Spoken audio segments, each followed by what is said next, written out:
కావలి పట్టణం ముసునూరు మండలంలోని గౌరవరం సచివాలయాల్లో జిల్లా జాయింట్ కలెక్టర్ ఆదర్శ రాజేంద్రన్ శనివారం ఆకస్మిక తనిఖీలు చేపట్టారు. జిల్లాలో శుక్రవారం నుంచి హౌసింగ్ లబ్ధిదారులకు పూర్తి హక్కులు కల్పించేందుకు రిజిస్ట్రేషన్ ప్రక్రియ ప్రారంభించారు. దీంతో సచివాలయాల్లో రిజిస్ట్రేషన్లు ఏ విధంగా జరుగుతున్నాయోనని పరిశీలించారు. ఒక రోజుకు రిజిస్ట్రేషన్లు చేయాల్సిన లక్ష్యాలు, అందుకు సంబంధించిన సచివాలయాల సిబ్బంది సమయానికి వస్తున్నారా లేదా అని ఆరా తీశారు. రిజిస్ట్రేషన్ ప్రక్రియ ఈ నెల 10వ తేదీకి పూర్తి చేయాలని ఆయన అక్కడే ఉన్న ఆర్డీఓ సీనానాయక్, తహసీల్దారు మాధవరెడ్డి, ఎంపీడీఓ ఏవి మోహన్ రావు, ఈఓపీఆర్డీ మహేశ్వరులకు సూచించారు. ఈ సందర్భంగా ఆర్డీఓ N3 న్యూస్ తో మాట్లాడుతూ కావలి రెవెన్యూ డివిజన్ పరిధిలో 2 మున్సిపాలిటీలు, 10 మండలాలు ఉన్నాయని తెలిపారు.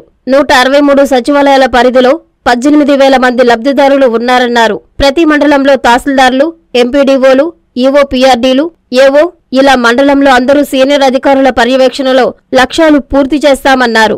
కావలి రెవెన్యూ డివిజన్ పరిధిలో 163 సచివాలయాలు ఉన్నాయి. 10 మండలాలు, 2 మున్సిపాలిటీలు.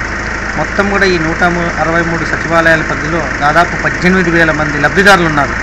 ఎట్టి పరిస్థితుల్లో మనకు పర్ డే ప్రతి సచివాలయంలో ఈ యొక్క NPI నవరత్నాలు పేదలందరికీ ఇల్లు ఏవైతే హౌస్ ఇచ్చామో ప్రతి లబ్ధిదారుడికి కూడా మనము హక్కులు కల్పించేటట్టు రాష్ట్ర ప్రభుత్వం గౌరవ ముఖ్యమంత్రి గారు ఆదేశించిన మీదట గౌరవ జిల్లా కలెక్టర్ గారు మరియు జాయింట్ కలెక్టర్ గారు ప్రతిరోజు కూడా దీన్ని పర్సూ చేస్తున్నారు. అదేవిధంగా ప్రతి మండలంలో కూడా MRO కొన్ని సచివాలయాలు, ఎంపీడీఓ కొన్ని, ఈఓపీఆర్డీ, ఏఓ ఇంకా మిగతా మండల లెవెల్ సీనియర్ ఆఫీసర్స్ ఎవరైతే ఉన్నారో వాళ్ళందరూ కూడా ఆ మండలంలో ఉండే సచివాలయాలన్నీ కూడా డివైడ్ చేసుకొని ఉదయం 9:30కే వెళ్ళి ఆ సచివాలయాలను సందర్శించి అక్కడ లబ్ధిదారులు వచ్చున్నారా, పంచాయతీ సెక్రటరీ VRO వచ్చున్నారా, ప్రాపర్గా రిజిస్ట్రేషన్ జరుగుతుందా, ఏమైనా టెక్నికల్ ఇష్యూస్ ఉన్నాయా అనేది చూసుకొని మనకు రెవెన్యూ డివిజన్ మన గ్రూప్లో కూడా వాళ్ళు షేర్ చేయాల్సి ఉంటుంది. నిన్నటి నుంచి మనకు అన్ని సచివాలయాల పరిధిలో కూడా మనం ఈ రిజిస్ట్రేషన్ ప్రక్రియ అనేది స్టార్ట్ చేయడం జరిగింది.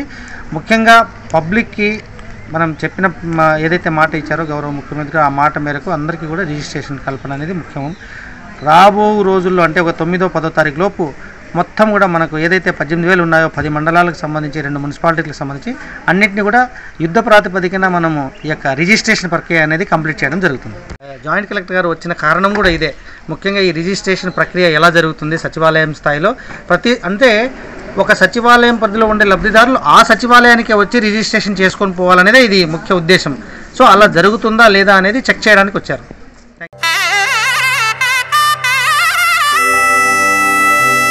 ఇంద్రధనుస్సులోని రంగులు, పట్టులోని స్వచ్ఛత, స్వచ్ఛమైన జరీతో కళా నైపుణ్యం కలిగిన వారిచే స్వంత మగ్గాలపై తయారు చేయబడిన వివాహ పట్టు చీరలు కంచి నుంచి నేరుగా మీ కంచి కామాక్షిలో విశాలమైన పట్టు చీరల విభాగం. 1000 రకాల పట్టు చీరలతో కొత్త రంగులతో అతి తక్కువ ధరలకే మీ ఇంట వివాహాన్ని మధుర జ్ఞాపకాలుగా ఉండేలా పట్టు వర్ణాల కొలువు కాంజీవరం పట్టు saris, Dharmavaram tissue saris, pen Kalamkari digital పట్టు సారీస్, ప్యూర్ జార్జెట్ పట్టు సారీస్, వైవిక పట్టు, కామాఖ్య పట్టు, రాజవంశ పట్టు, రాగసూత్ర పట్టు, వసుదైక పట్టు, అక్షయ పట్టు, వైదిక పట్టు సారీస్ తో వైభవంగా ఆహ్వానిస్తోంది మీ కంచి కామాక్షి. చుడిదార్స్, గాగ్రాస్, లెహెంగాస్, వెస్టర్న్ వేర్ కలెక్షన్లతో విచ్చేయండి Kanchi Kamakshi, Magunta layout, mini bypass, Nellore.